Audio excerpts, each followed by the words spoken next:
Nah, karena kemarin pembahasan tentang ZX25R viewernya lumayan bagus, di video kali ini kita mau lanjutin lagi pembahasan tentang mesin-mesin 250cc lainnya yang mungkin teman-teman semua bakalan suka juga, yakni sosok legenda dari Honda bermesin 4 silinder yang bukan lain yakni Honda CBR 250RR MC22, sang baby CBR Fireblade di era 90-an.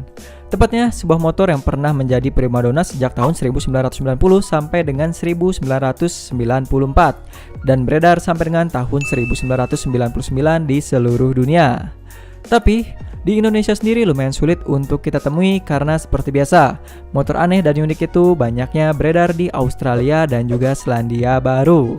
Tapi walaupun terlahir di era 90-an, karena saat itu lagi beringas-beringasnya tuh era otomotif industri Jepang berkembang, mesin motor CBR 250RR MC22 ini juga nggak bisa dianggap enteng kalau kita berbicara soal tenaga.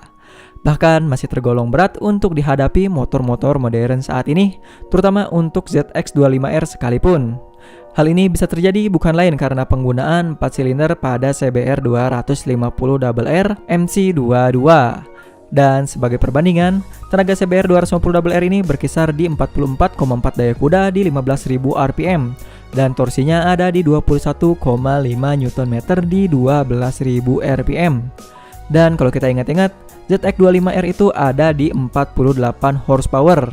Yang dimana ini menunjukkan banget kalau selisihnya itu tergolong sangat-sangat dekat untuk selisih umur yang bisa mencapai 2 dekade. Tapi walaupun CBR ini tenaganya sedikit lebih rendah dibandingkan dengan mesin 4 silinder dari pesaing, nyatanya CBR 250RR punya bobot yang lebih ringan di 143 kg. Alhasil saat gasnya dipelintir dan mesinnya berkitir dengan kecepatan maksimal, mesin ini bisa mendorong CBR 250RR dengan top speed di 185 km per jam. By the way, itu masih kondisi di limit tuh bang. Oh iya, ini masih kondisi limit karena ada info juga yang bilang tanpa di limit, baby Fireblade ini bisa berlari hingga 205 km per jam. Sebuah top speed yang jelas bisa menggetarkan hati pengguna dan fans-fans garis keras dari ZX25R standar. By the way, perlu diingat juga ini standar loh ya, karena kalau ZX25R di remap atau dioprek-oprek lagi kayaknya bakalan lebih seru. Tapi by the way, bisa gak sih? Yang punya ZX25R dan udah pernah coba, share ilmunya dan pengalamannya di kolom komentar di bawah ya. Selanjutnya tidak hanya sampai di sana, untuk max rev-nya juga CBR 250RR MC22 nggak kalah gokil karena kabarnya bisa mencapai 18.000 rpm. Yang jelas datang dari mesin berkonfigurasi overbore dengan piston yang lebih mungil dibandingkan ZX25R di 4,85 mm, berpadu dengan stroke 3,38 mm dan juga dilengkapi dengan sistem katup 16 valve DOHC yang kemungkinan besar menggunakan material khusus. Inconel kita juga kurang tahu sih, kemungkinan ya atau mungkin sejenisnya. Yang jelas bukan dengan material biasa karena sulit rasanya untuk mendapatkan 18.000 rpm. Namun, di samping itu semua karena ini adalah motor tahun 90-an, sistem bahan bakarnya masih menggunakan karburator. Yang dimana karburator ini adalah karburator dari Keihin berdiameter 29 mm. Yang dimana saat suplai bahan bakarnya akan dicampurkan dengan udara, campuran bahan bakar dan udara tersebut akan dikompresi dengan rasio 11,5:1. Dari sini aja sebenarnya kita udah tahu kalau Honda mau mereka sangat bisa membuat motor pesaing ZX25R.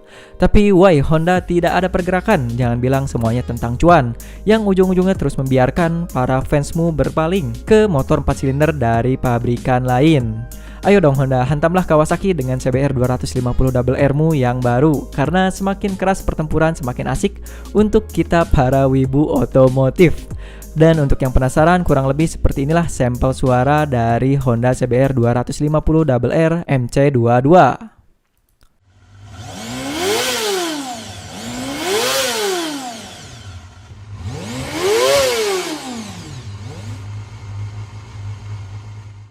Oke, itu dia untuk suaranya. Sekarang kita lanjut ke bagian yang lain.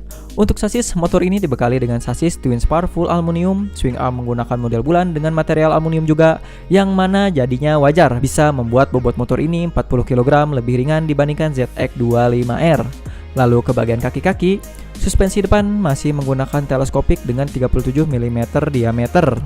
Dan untuk pengeremannya sudah menggunakan dual disc brake 275 mm dengan kaliper hidrolik dual piston. Yang dimana dari spesifikasi ini kita bisa lihat pintu untuk mengalahkan ZX25R dari sektor spesifikasi besar banget loh bagi Honda. Minimal Honda harus bikin mesin dengan power yang sama dan fitur-fitur yang sama. Lebihnya tinggal dikasih sistem pengereman dual disc brake. Apalagi kalau berani kasih harga yang sama atau bahkan sedikit lebih murah. Pastinya bakal asik untuk kita para penikmat teknologi. Sedangkan untuk masalah desain, menurut kita itu sih gimana selera setiap individu masing-masing. Semoga aja niat Honda mengeluarkan mesin 4 silinder di kelas 250cc bukan hanya sekedar wacana. Oke, itu dia informasi yang bisa kita kasih di kesempatan kali ini. Jangan ragu untuk berdiskusi. Saya Muhammad Karir undur diri dan sampai jumpa lagi.